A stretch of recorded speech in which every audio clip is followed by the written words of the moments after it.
All right, morning, everyone. Pause of Pat here. This is the Daily Dad, February 18th. How to convince them.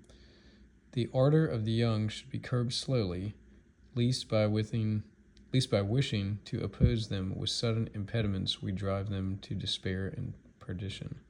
Giovanni Boccaccio. In 1941, Mary Churchill accepted the marriage proposal of a young man named Eric Duncannon.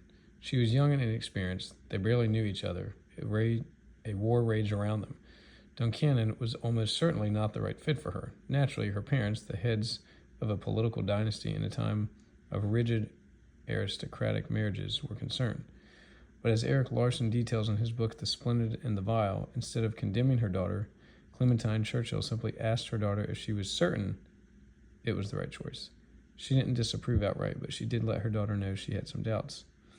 Then, understanding that no daughter wants to be told whom to marry by her parents, Clementine searched for someone her daughter trusted and respected whom she could ask to weigh in, independently and casually. She landed on Averil Harriman, one of Churchill's advisors, who was dating Mary's sister-in-law. Harriman took the young, impulsive girl aside. He said all the things I should have told myself, Mary later reflected. He told her that her whole life was before her, and that she should not accept the first person who comes along. You have to meet many people.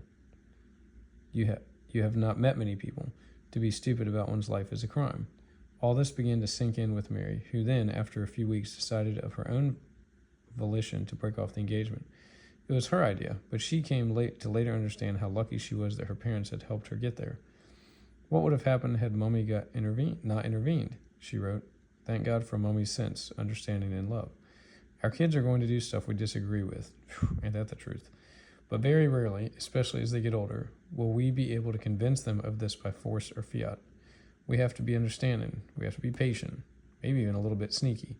We have to give them advice and the tools to make sense of that advice, because ultimately they are the ones who have to figure out the right decision for themselves.